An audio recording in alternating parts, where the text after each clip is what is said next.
இவனும் இப்ப அந்த ஊரை விட்டே போற மாதிரி பஸ்லாம் ஏறி பார்த்தா அடுத்த ஸ்டாப்பிங்லயே இறங்கிடுறான். காட்டுக்குள்ள போய் இப்ப அவன் ட்ரெஸ் எல்லாம் மாத்திக்கிட்டு கமிஷனருக்கு கால் பண்ணி ஆதிய ஊர்ல இருக்கிறவங்க எல்லாம் சாமி மாதிரி கும்பிடுறாங்க. அவரை என்கவுண்டர் பண்ணி தான் ஆகணுமான்னு சொல்லிட்டு கேக்குறான். அவன் வெளிய பார்க்க மட்டும்தான். அப்படி நான் சொன்ன வேலையை மட்டும் நீ செய்யணும்னு சொல்லிட்டு சொல்லிடுறாரு.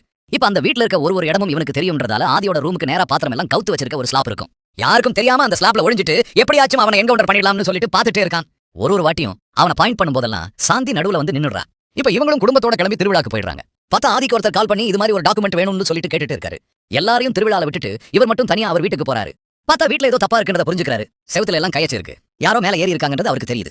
அதனால கிட்ட போய் பார்த்தா ஒளிஞ்சிட்டு இருந்தவனும் இத பார்த்துட்டு இதுதான் கரெக்டான ஷாட்னு சொல்லிட்டு இப்ப நெத்தி போட்டுலயே அவனை ஷூட் பண்ணி அங்கேயே சாகடிச்சிடறான். இப்ப வந்த வேலை முடிஞ்சிச்சுன்னு சொல்லிட்டு அவனும் அங்க இருந்து கிளம்பிட்டான். அடுத்த நாள் காலையில இவர் இறந்து போனது தெரிஞ்சு எல்லாரும் இப்ப பயங்கரமா கதறி அழுதுட்டே இருக்காங்க. ஆதியோட வைஃபும் குழந்தைகளும் பயங்கரமா அழறாங்க.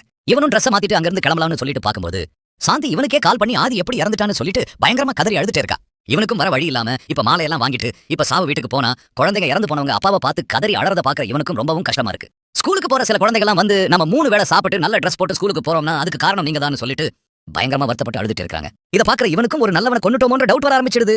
இதனால கமிஷனர் கிட்ட நேராவே போயிட்டு நான் கொன்னவன் நல்லவனா கெட்டவனான்னு சொல்லிட்டு கேக்குறான். நீ ரொம்ப யோசிக்காத, நாங்க கொடுத்த வேலையை நீ செஞ்சு முடிச்சிட்டியா?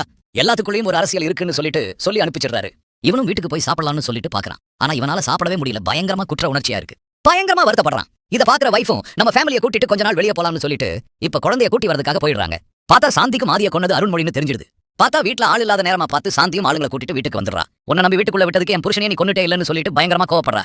அதனால கோவத்துல அங்க இருந்த கண் எடுத்து பட்டுன்னு ஷூட் பண்ணி அவனை சாகடிச்சிடுறா. ஆனா சாந்தி கூட இருந்த ஆளுங்கெல்லாம் அவன் தற்கொலை பண்ணிக்கிட்டு இறந்த மாதிரி அங்கிருந்த செட்டப்பையே மாத்திடுறாங்க. கடைசியில ஆதி இருந்த இடத்துல இப்ப சாந்தி இருந்து அந்த ஊரே பாத்துக்கிறா.